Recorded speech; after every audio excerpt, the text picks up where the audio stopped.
కాంగ్రెస్ ప్రభుత్వం వచ్చి తెలంగాణలో 22 మాసాలు అయింది. ముఖ్యమంత్రి రేవంత్ రెడ్డి గారు చేస్తున్నటువంటి యొక్క అభివృద్ధి అనుకోండి, లేకపోతే ఇంకా వేరే అనుకోండి, ఆయన చేసిన కార్యక్రమాలు ప్రజలు గమనిస్తూ ఉన్నారు.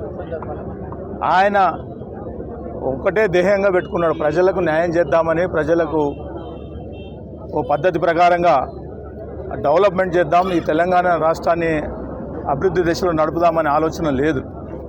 ఎప్పుడు కూడా ఆయనకు కక్షపూరితమైనటువంటి కార్యక్రమాలు చేస్తూ ప్రతిపక్షాన్ని, బీఆర్ఎస్ పార్టీని, కేసీఆర్ గారిని ఎట్లా బదలాం చేయాలా, ప్రజలలో ఎట్లా బదలాం చేసి ఈ పార్టీని ముంచాలా అనే ఆలోచనతోటి ఆయన కార్యక్రమం, ఆయన పార్టీ మునిగినా పర్వాలేదు కానీ కక్షపూరితమైన, ఎందుకనంటే ఆయన జైలుకు పోయి వచ్చిండు కాబట్టి ఆ కక్ష తీసుకోవాలనే ఆలోచనతోటి ఈ కార్యక్రమాలు చేస్తున్నటువంటి సందర్భం కనబడతా ఉంది.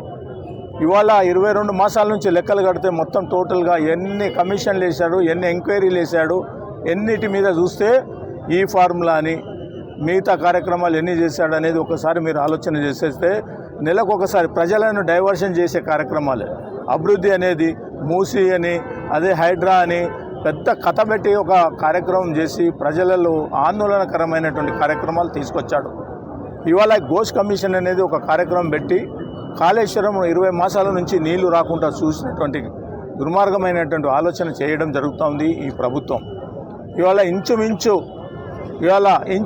20 లక్షల ఎకరాలకు నీళ్లు అందిస్తున్నటువంటి ఈ యొక్క స్కీమ్ ఏదైతే ఉందో దేశంలోనే, ప్రపంచంలోనే మొదటిగా ఉన్నటువంటి యొక్క స్కీము కాళేశ్వరం ఒక ఆలోచన పరంగా ఇన్ఫ్రాస్ట్రక్చర్ పెంచి, బ్యారేజ్లు కట్టి, ఎంత పెద్ద ఎత్తున స్టోరేజ్లు పెట్టి ఎన్ని కార్యక్రమాలు చేశారో మనకందరికీ కూడా తెలిసినటువంటి విషయాలు ఉన్నాయి.